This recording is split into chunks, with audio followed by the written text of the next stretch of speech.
Supreme court द्वारा गठित oxygen audit committee ने अपनी रिपोर्ट दे दी है। रिपोर्ट में साफ लिखा है कि केजरीवाल सरकार ने अपनी ऑक्सीजन ज़रूरतों को कई गुना बढ़ाकर पेश किया, 4 गुना तक, और उतनी ऑक्सीजन ली, जिसके चलते 12 राज्यों में ऑक्सीजन सप्लाई बाधित हुई और लाखों लोग मरे हैं। इन लाखों हत्याओं के लिए जिम्मेदार है कौन? यह हत्यारा केजरीवाल। इस हत्यारे ने अपने राजनीतिक कैरियर की शुरुआत भी साजिश से की थी। हर एक पे आरोप लगाया, लास्ट में माफी मांगता फिरा। कोई सुविधा नहीं लूंगा कहा, सारी सुविधा ली, और अब अपने राजनीतिक लक्ष्य को पूरा करने के लिए इसने गहरी साजिश की है।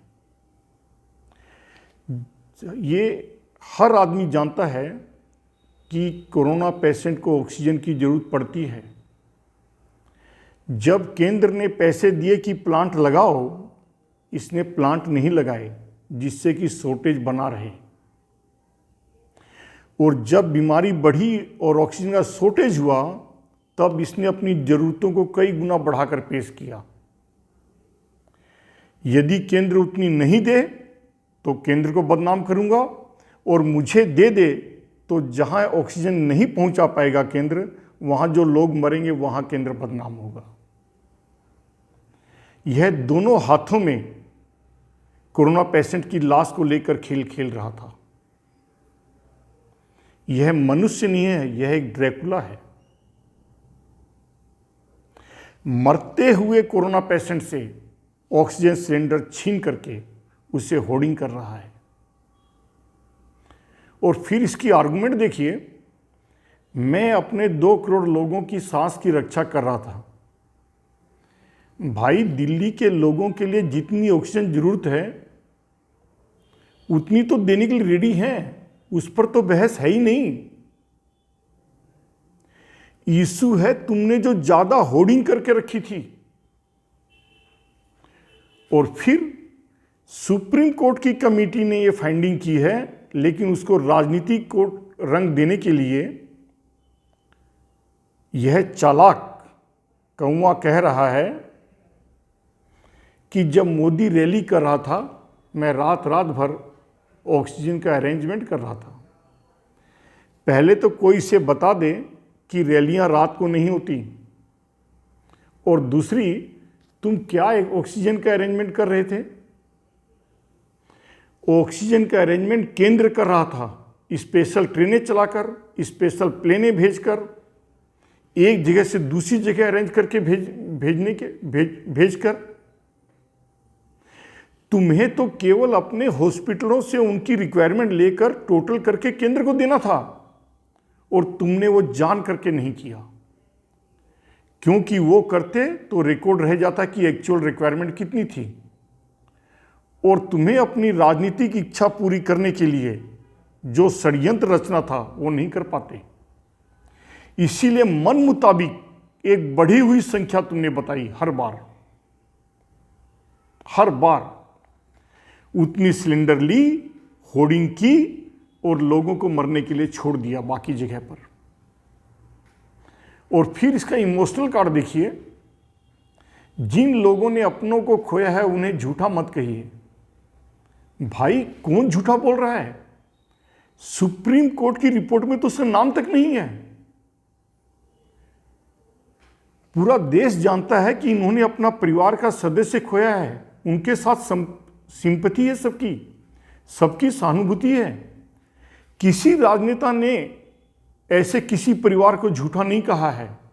ये वाक्य तुमने खुद ने इन्वेंट किया है, डाइवर्ट करने के लिए, अपने काले कारनामों से लोगों की अटेंशन को हटाने के लिए।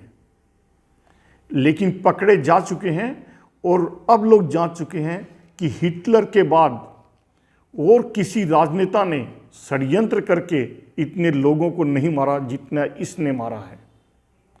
इन लाखों की हत्याओं के लिए यह नर पिशाच ही दायी है। यह ड्रैकुला ही रेस्पॉन्सिबल है। जब तक इस ड्रैकुला को फिर फांसी ना हो जाए, देश के लोगों को शांति से नहीं बैठना है, नहीं तो बाकी राजनेता भी ऐसे ही खेल खेलते रहेंगे।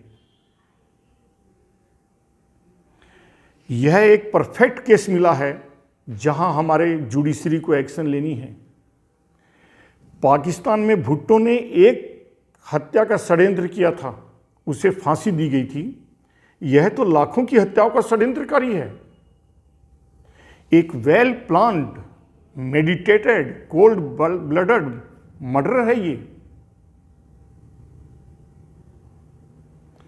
इन लाखों लोगों की आत्माओं को तब तक शांति नहीं मिलेगी जब तक ये इसे फांसी पर झुला ना दिया जाए।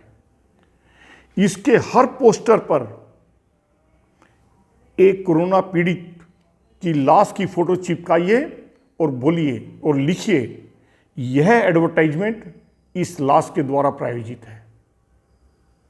यह लोगों की लाश के ऊपर बैठकर अपने आप का एडवर्टाइज करते रहा है, अपना प्रचार प्रसार करते रहा है। कल तक ये पूछता था हमारी वैक्सीन तुमने बाहर कहाँ भेज दी। आज देश इससे पूछ रहा है कि मरते हुए लोगों की ऑक्सीजन छीनकर तुमने कहाँ रख दी। वो वैक्सीन को बाहर भेजा था, किसी के काम तो आई, कोई तो बचा। तुमने उनकी होर्डिंग करके क्या कर लिया? खाली अपना षड्यंत्र कि इतने लोगों को मारना है तभी मेरा पर्पज सर्व होगा, इसके सिवा तुम्हारा और कोई पर्पज नहीं था। मैं रिक्वेस्ट करूंगा इस हत्यारे को पूरा एक्सपोज कर दिया जाए। और जो जुडिशरी कल तक बोलती थी कि इलेक्शन कमिश्नर के विरुद्ध में नरसंहार का केस बुक होना चाहिए, मैं आशा करता हूं कि अभी भी जगे हुए होंगे और इस नरपिशाच षड्यंत्रकारी हत्यारे के विरुद्ध में केस करेंगे और इसे फांसी के फंदे तक लटकाएंगे। जय हिंद।